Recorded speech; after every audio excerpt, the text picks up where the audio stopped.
ایک شخص نے چڑیا پکڑنے کے لیے جال بچھایا۔ اتفاق سے ایک چڑیا اس میں پھنس گئی اور شکاری نے اسے پکڑ لیا۔ چڑیا نے اس سے کہا، اے انسان، تم نے کئی ہرن، بکرے اور مرغ وغیرہ کھائے ہیں، ان چیزوں کے مقابلے میں میری کیا حقیقت ہے؟ ذرا سا گوشت میرے جسم میں ہے، اس سے تمہارا کیا بنے گا؟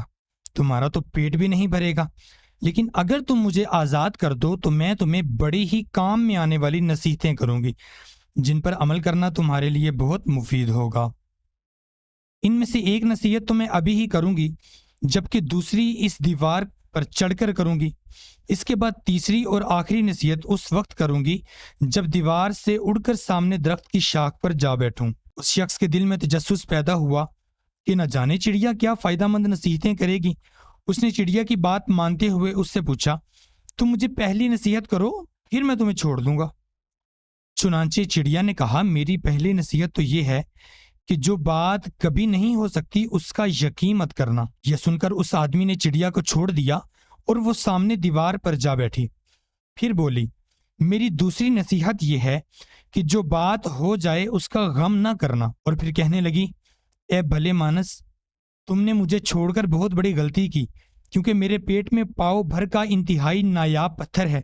اگر تم مجھے ذبح کرتے اور میرے پیٹ سے اس موتی کو نکال لیتے تو اس کے فروخت کرنے سے تمہیں اس قدر دولت حاصل ہوتی کہ تمہاری آنے والی کئی نسلوں کے لیے کافی ہوتی اور تم بہت بڑے رئیس بن جاتے۔ اس شخص نے جو یہ بات سنی تو لگا افسوس کرنے اور پچھتایا کہ اس چڑیا کو چھوڑ کر اپنی زندگی کی سب سے بڑی غلطی کی۔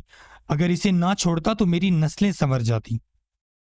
چڑیا نے جو اسے اس طرح سوچ میں پڑے دیکھا تو اڑ کر درخت کی شاخ پر جا بیٹھی اور بولی، اے بھلے مانس، ابھی میں نے تمہیں پہلی نصیحت کی جسے تم بھول گئے کہ جو بات نہ ہو سکنے والی ہو اس کا ہرگز یقین نہ کرنا، لیکن تم نے میری اس بات کا اعتبار کر لیا کہ میں چھٹانک بھر وزن رکھنے والی چڑیا اپنے پیٹ میں پاؤ وزن کا موتی رکھتی ہوں۔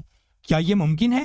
میں نے تمہیں دوسری نصیحت یہ کی تھی کہ جو بات ہو جائے اس کا غم نہ کرنا، پھر تم نے دوسری نصیحت کا بھی کوئی اثر نہ لیا اور غم و افسوس میں مبتلا ہو گئے کہ خواہ مخواہ مجھے جانے دیا۔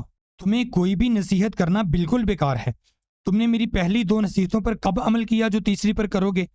تم نصیحت کے قابل ہی نہیں۔ یہ کہتے ہوئے چڑیا پھر سے اڑی اور ہوا میں پرواز کر گئی۔ وہ شخص وہیں کھڑا چڑیا کی باتوں پر غور و فکر کرتے ہوئے سوچوں میں کھو گیا۔ وہ لوگ خوش نصیب ہوتے ہیں جنہیں کوئی نصیحت کرنے والا ہو۔